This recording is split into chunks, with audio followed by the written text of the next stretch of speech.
if the story of how Pedro Sánchez got back to be Secretary General of PSOE was an amazing one, the story of the vote of no confidence is even more incredible, unbelievable, also Hollywood material. So we are now going to 2018. That's a year, a bit more than a year that Pedro Sánchez is re-elected as Secretary General of PSOE. At that time, Mariano Rajoy was the president of the government, and he had just passed the budget with the support of Ciudadanos and Partido Nacionalista Vasco, the Nationalist Basque right-wing party. They had passed the budget. And you know that in Spain, approving a budget by parliament, that's what allows government to rule by the end of the day. Bear in mind that this time Mariano Rajoy did not have majority in parliament. So through the vote on the budget, he had the confidence that he will be able to finish his term, at least extending this budget. So this was on Wednesday, May 23rd. And actually that same day, Pedro Sánchez was in an interview. No, actually it was already on Thursday, 24th. He was already in a radio interview, and he was asked what he was thinking because about Gürtel, because the sentence of that case was about to come. And he said, like, well, we'll see what we can do once it happens. And obviously we will affect the pay, whatever, whatsoever. But he kind of watered down the implications of the sentence. However, once the sentence was made public, that was just 1 hour after he was being interviewed, the sentence was much worse than anyone could have anticipated for Pepe. The sentence said that actually Pepe had a system of illegal financing, taking money from public contract at a local, regional, and national level since 1989. And he was sentenced to pay a fine for that. And also that Mariano Rajoy, the president of the government at that time, had not been truthful during the trial when actually, where he attended as a witness. So you can imagine the scope of this sentence, and already at this point, people start moving, people start talking.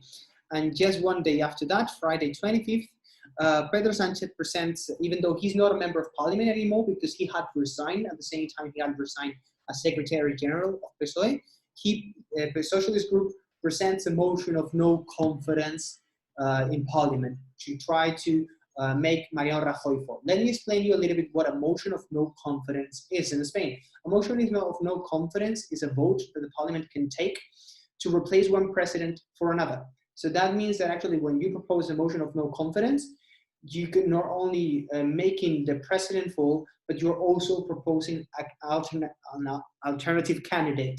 So in this motion of no confidence, the alternative candidate was Pedro Sánchez. This was presented Friday, 25th May, just 2 days after the budget had just been passed.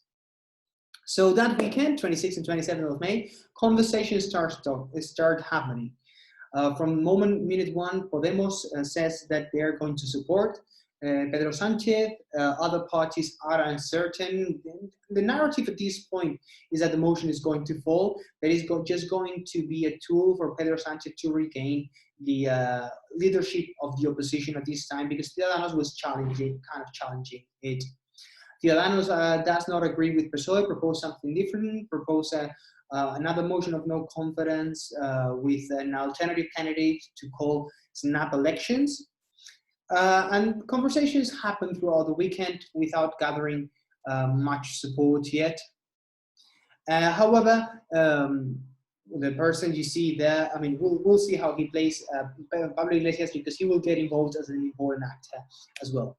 So from Monday, Pedro Sánchez starts gathering support, start talking to different groups, and here the key are both the Catalan pro-independence party, PDeCAT, partido, PDeCAT is Forma per Catalunya, de Catalunya, sí. Yeah, PDeCAT and PNV, sorry, oh my God, that was a blackout. They are the key parties here because they are uncertain whether they're going to support Pedro Sánchez or not here. And PNV, be reminded, they just had passed the budget for PP just less than a week before. However, these two parties have a strong relation, and whatever one party is going to do, the other one will most likely. And and the support of both of them was absolutely necessary. At this point, Pablo Iglesias,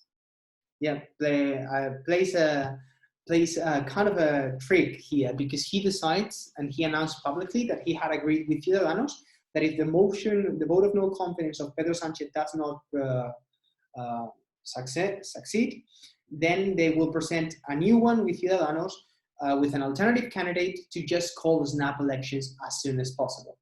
This is something that PNV does not want at all, because they either want Rajoy to survive, so to say, so the budget they just had passed can be implemented, or Pedro Sánchez, because what they do not want by any means is Ciudadanos to win any political weight at this point. So eventually, at this point, PDeCAT turns around their vote, and they say that they are going to support it. And PNV, they're still hesitating. And the day after, these guys, you say, Aitor Esteban, on Wednesday, Aitor Esteban confirms that PNV is going to support Pedro Sánchez. So in less than a week, Spanish politics had moved from passing a budget and supporting the government to having a confirmed majority that is going to oppose it, and that they're going to name a new prime minister. So on Thursday, the debate begins in the Congreso de los Diputados in Parliament. And actually, Mariano Rajoy at this point already knows that he's going to lose the vote. So actually, after lunch, he leaves, and he's not present in the debate anymore. He spends a whole day in a restaurant in Madrid, and he just leaves late at night, because he knows what is about to happen on Friday, the 1st of April, and actually that's the vote. And actually 180 members of parliament voted against Mariano Rajoy and for Pedro Sánchez, and this resulted on Pedro Sánchez out of nowhere, just 1 year and a half after being kicked out of his own party, being elected president of the government with this constitutional tool that is the vote of no confidence. So you can see how much fate changed for Pedro Sánchez in less than a year, and this talks a lot about his leadership. It's said that he's kind of the president of the unlike, because whatever is unlike to happen, he eventually, no one knows how, happens for him. So actually, we're going to keep talking about him on Monday, when we're going to talk actually about how actually the rise of Vox affected Pedro Sánchez's chances, and how elections happened in 2019 and where we are right now. So yeah, have a nice weekend. I'll see you. Bye.